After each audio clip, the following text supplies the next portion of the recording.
5월 11일 목요일 사무엘하 16장 15절로 23절까지 말씀입니다. 압살롬과 모든 이스라엘 백성들이 예루살렘에 이르고 아히도벨도 그와 함께 이른지라. 다윗의 친구 아렉 사람 후세가 압살롬에게 나갈 때에 그에게 말하기를 왕이여 만세 왕이여 만세하니, 압살롬이 후세에게 이르되 이것이 내가 친구를 후대하는 것이냐, 내가 어찌하여 내 친구와 함께 가지 아니하였느냐 하니, 후세가 압살롬에게 이르되 그렇지 아니하니이다. 내가 여호와와 이 백성 모든 이스라엘의 택한 자에게 속하여 그와 함께 있을 것이니이다. 또 내가 이제 누구를 섬기리이까? 그의 아들이 아니니이까? 내가 전에 왕의 아버지를 섬긴 것 같이 왕을 섬기리이다 하니라. 압살롬이 아히도벨에게 이르되 너는 어떻게 행할 계략을 우리에게 가르치라 하니, 아히도벨이 압살롬에게 이르되 왕의 아버지가 남겨두어 왕궁을 지키게 한 후궁들과 더불어 동침하소서. 그리하면 왕께서 왕의 아버지가 미워하는 바 됨을 온 이스라엘이 들으리니 왕과 함께 있는 모든 사람의 힘이 더욱 강하여지리이다 하니라. 이에 사람들이 압살롬을 위하여 옥상에 장막을 치니 압살롬이 온 이스라엘 무리의 눈앞에서 그 아버지의 후궁들과 더불어 동침하니라. 그때 아히도벨이 베푸는 계략은 사람이 하나님께 물어서 받은 말씀과 같은 것이라. 아히도벨의 모든 계략은 다윗에게나 압살롬에게나 그와 같이 여겨졌더라. 아멘. 오늘 본문의 말씀은 압살롬의 반역이 계속 잘 진행되므로 압살롬과 모든 이스라엘 백성들이 요열 충돌 없이 예루살렘에 이르게 되었음을 15절에 이야기를 해주고 있습니다. 그때에 아히도벨도 그와 함께 이르렀다라고 기록이 되어져 있는데요. 아히도벨에 대해서는 이후에 좀 살펴보도록 하겠습니다. 이때에 다윗의 부탁을 받은 다윗의 친구 아렉 사람 후세가 압살롬에게 나아가서 왕이여 만세 왕이여 만세를 외치게 됩니다. 압살롬은 당연히 후세를 의심했을 것입니다. 그래서 그의 진위를 파악하기 위해서 17절에 후세에게 이렇게 이야기를 하는 것이죠. 이것이 내가 친구를 후대하는 것이냐, 내가 어찌하여 내 친구와 함께 가지 아니하였느냐.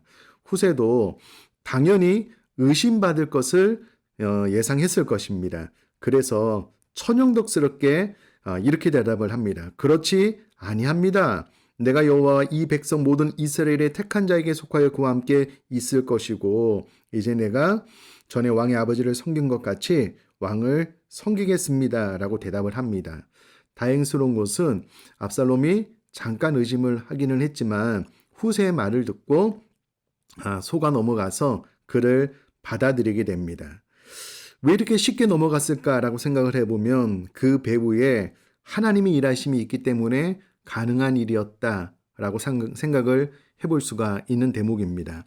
자, 지금은 반역을 일으키는 상황이었기 때문에 모든 상황이 급박하게 빠르게 진행되고 있음을 알 수가 있는데요.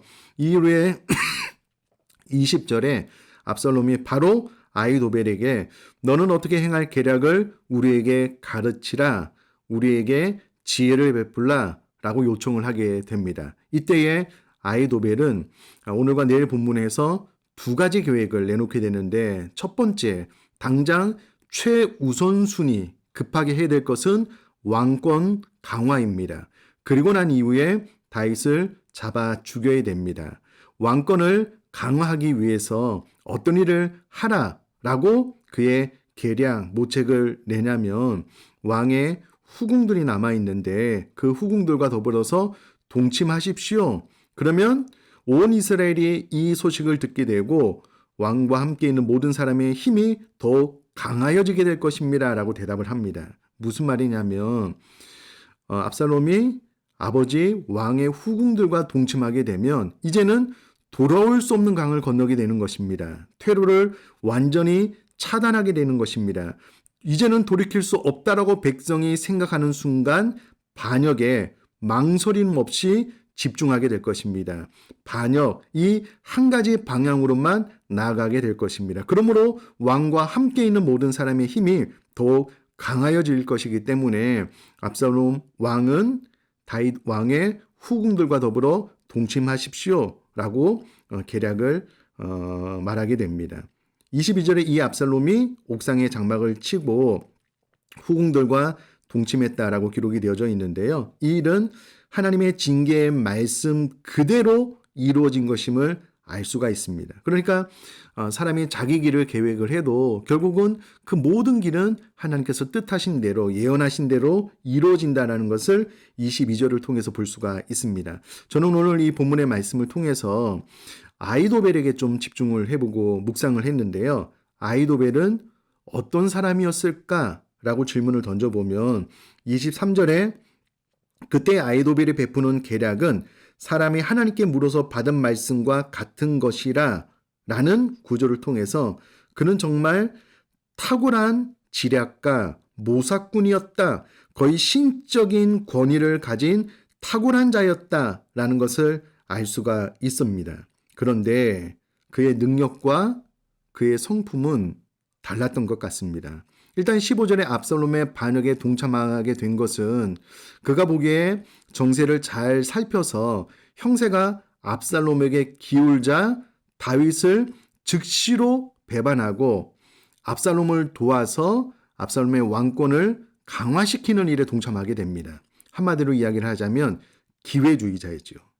다윗에게 충성을 끝까지 맹세했던 삶을 살았던 사람이 아니고 기회를 보고 언제든지 배반을 하는 기회주의자였다라는 것을 알 수가 있습니다.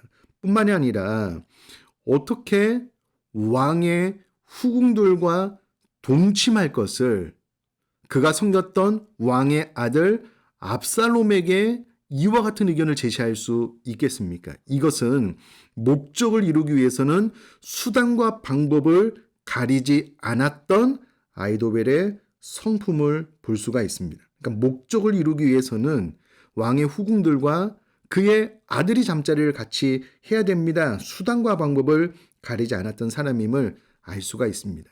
최소한의 도덕과 윤리, 그가 섬겼던 왕에 대한 충심도 없었던 사람이 아이도벨이었다라는 것을 보게 됩니다. 저는 이것이 우리에게 시사하는 바가 크다라고 생각을 합니다. 오늘날 우리가 능력, 스펙을 쌓기 위해서 많이 공부하고 또 삶 가운데 최선을 다할 것을 우리 자녀들에게 가르치잖아요. 그러면서 성품을 놓치는 경우가 있습니다. 성품을 놓치게 되면 아이도벨처럼 어느 순간 탁월한 위치에 올랐다라고 해도 그의 성품, 그의 인격이 따라가지 않으면 아이도벨처럼 이상한 방향으로 갈 수 있겠다라는 것을 마음속 깊이 새기게 되었습니다. 그러므로 우리 자녀들에게 지혜와 능력을 가르치는 것 중요하지만 다른 사람들이 보기에 신적을 권위를 가진 탁월한 자녀로 보여지는 것, 내가 그렇게 보여지는 것 중요하지만 그러나 그거보다 더 중요한 것은 성품이다. 인격이다. 또 하나님 앞에 바른 길을 선택할 수 있는 능력이다. 라는 것을 기억하고 우리들의 삶을 돌아보며 우리 사랑하는 자녀들을 가르칠 때에 능력보다는 성품, 인격, 믿음을 키워나가는 방향으로 잘 양육하고 또 우리가 그렇게 잘 성장할 수 있는 저와 여러분 될 수 있기를 주님의 이름으로 축복합니다. 살아계신 하나님 아버지, 아이도벨은 정말 신적인 권위를 가진 탁월한 지혜 모사꾼이었지만 그의 성품은, 인격은 전혀 그렇지 않았음을 오늘 본문을 통해서 보게 됩니다. 목적을 이루기 위해서 그 어떠한 수단과 방법을 가리지 않는 잔혹한 방법까지도 계획을 해서 압살롬에게 말하고 그것을 실행에 옮기게 했던 모습을 보게 됩니다. 저 우리 사랑하는 성도님의 삶 가운데 능력만을 키워나가지 않는 그런 신앙생활 되었으면 좋겠습니다. 능력보다 성품, 인격, 주님을 닮아가며 더 집중하고 능력과 더불어서 성품과 인격이 주님 닮아갈 수 있는 우리 모두가 되어질 수 있도록 은혜 베풀어 주옵소서. 감사드리며 예수님의 이름으로 기도드립니다. 아멘.